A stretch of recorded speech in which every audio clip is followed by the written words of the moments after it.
and the omnibus. So I was forced into the Archers when I was a child. And look, it's come back to bite me later on. I'm awash with this stuff. The Archers is the world's longest-running radio show, with more than 15,000 episodes broadcast.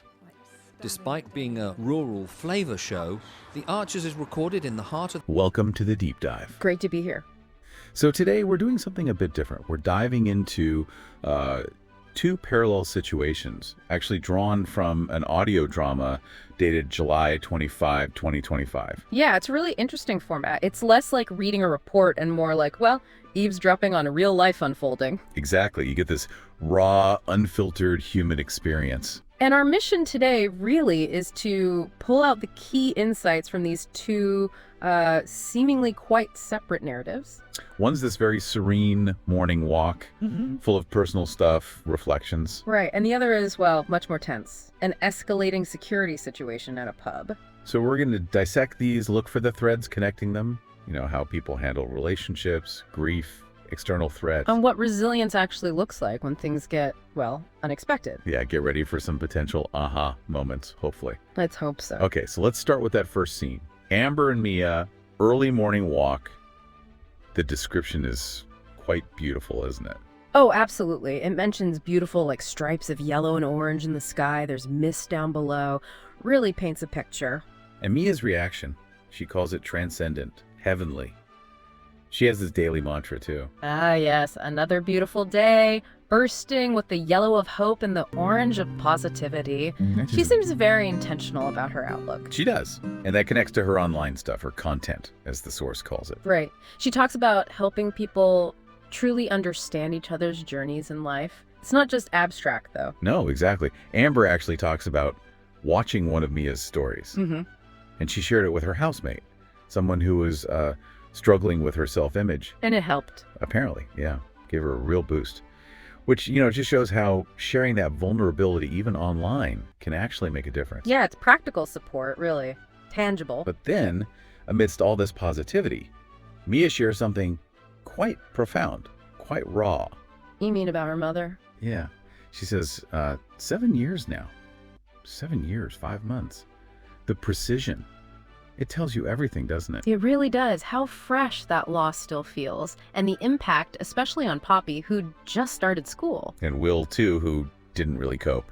It leads me into this reflection about how fragile things are, how breakable. It's a grounding moment. And it sets up a contrast because Mia then talks about her own family support. You know, family is what the Grundys do best. Which makes Amber's response even more poignant. She just says, I wish my family were like yours. Yeah. That really lands. It highlights that difference in, well, support systems. Not everyone has that safety net. And that theme of relationships, sort of tricky relationships, continues with Mia trying to patch things up between Amber and Chelsea. Right. The reconciliation attempt. Mia passes on that Chelsea's sorry about school, Amber. And there are even offers, like tangible peace offerings, free wedding makeup, hair. Knowledge about local venues, too. Trying to be helpful for the wedding planning. But Amber, she's not having it. Not just a general apology. No, she's very specific. It's no good being generally sorry. You have to know exactly what you're sorry for. Which is, well, it's a fair point, isn't it? How often do apologies fail because they're too vague? It's true. Mia tries to bridge that gap, though. She defends Chelsea, says she's grown up loads, always helping Brad. Still, the tension's there. Amber refuses to talk. Mia's efforts kind of hitting a wall. Yeah. And what's fascinating is how perception plays into all this. Self-perception. How others see them. Like Mia telling Chelsea, you're a brilliant person. Kind. You care. A good friend. But Chelsea's reply is quite telling. Not everyone, but thanks. She seems aware of how she might be perceived. They even mention being popular girls who somehow made themselves unpopular. A bit of self-reflection there.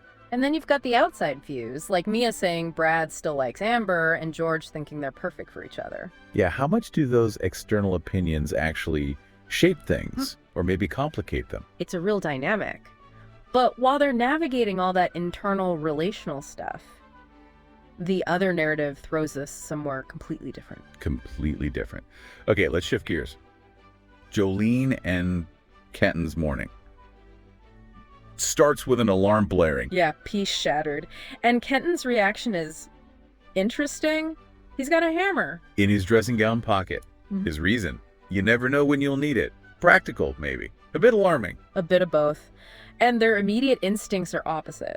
Jolene wants to call the police right away. Ken wants to check it out first. Investigate. So they search, and they find the gent's window open a few inches. And they know this window. It's got a dodgy catch. Something Nick and I were going to fix it this weekend. Right, so it's a known vulnerability.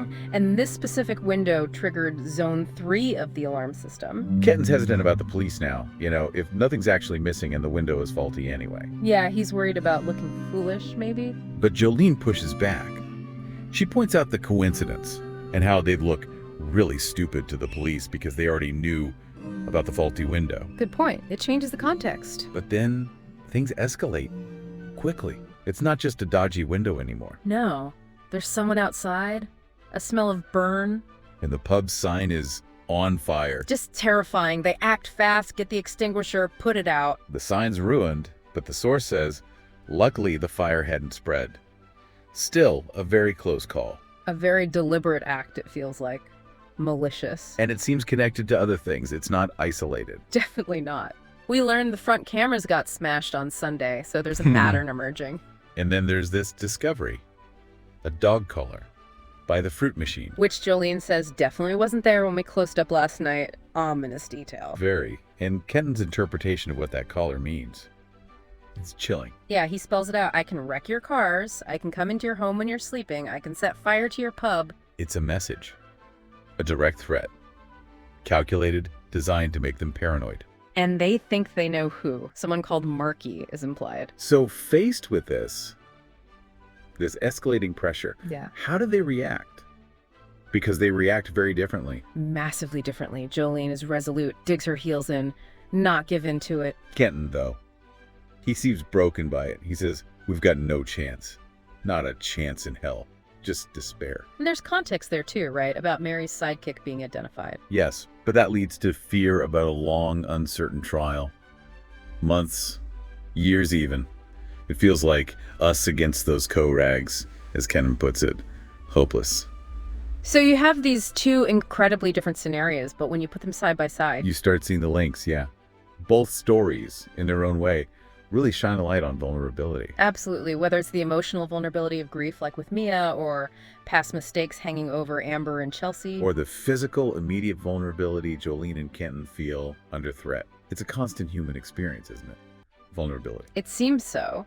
But what's also striking is the resilience. It looks different in each case, but it's there. Yes. Well, you've got Mia's determined positivity and her drive to help others. That's a form of resilience. Okay, yeah, a quiet strength. And then Jolene's very outward, fierce determination not to be intimidated, refusing to back down. Right, two different faces of resilience, fighting back in different ways. Exactly. Which leads you to think about how our personal world and the external world interact. Yeah, like Mia dealing with her grief and relationships, very internal stuff. While Jolene and Kenton are literally under attack from outside forces, threatening their home, their business. How do you hold on to your inner world, your peace, when the outside world is, well, actively trying to destroy it?